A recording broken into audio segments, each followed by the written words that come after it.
So yan, yun. Ito na po ang ating niluto. Yan, hugaw. Sarap siya. Sipin nyo guys, yung huling nakatikim ako na to, elementary po ako.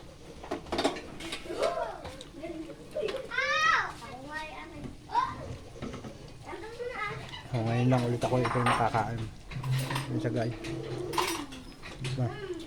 Ito yung laman niya. Oh. Ang puti siya, di ba? Makunat.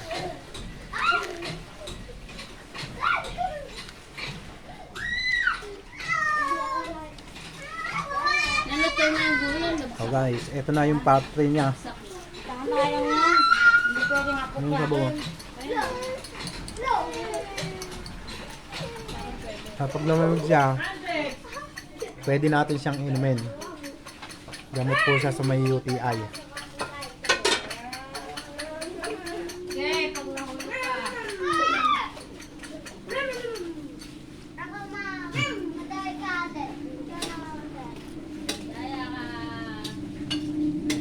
So guys,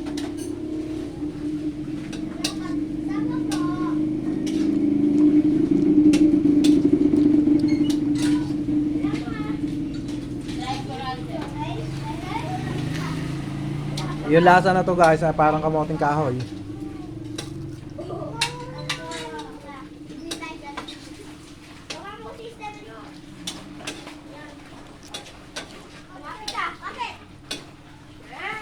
Yan, sa mga marami pong hindi nakakaalam na to kung paano siya kainin.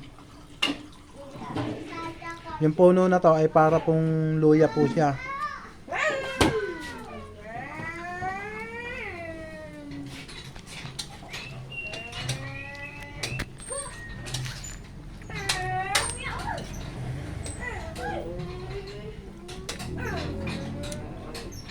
Ay, para pong luya yung ano niya, yung puno po niya. Tapos yung sabaw niya, ayan, parang mais din po siya. Ito naman po, yung lasa po niya ay para po siyang balinghoy o kamoting kahoy po.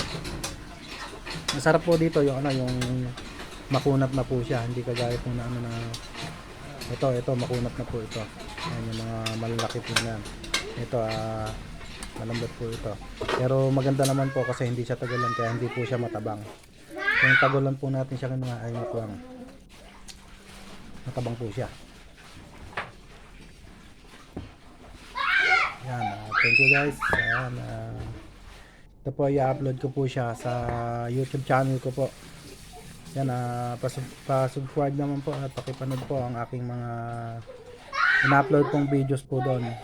Ng ano po nun ay Rex Vlog po. Pinilitan ko na po siya, inayos ko po siya kanina. Ngayon hindi ko lang po alam kung paano po yung ibang proseso, paano po siya maiaayos yung aking YouTube channel. Yung pinangalan ko po doon ay Rex Vlog po. So inayos ko po yun ngayon. Yung tinamaan po kasi siya. Kaya may itim-itim po siyang ganyan. Tinamaan ng aking hinuhukay ko siya. Yan, thank you guys. Magandang tanghali.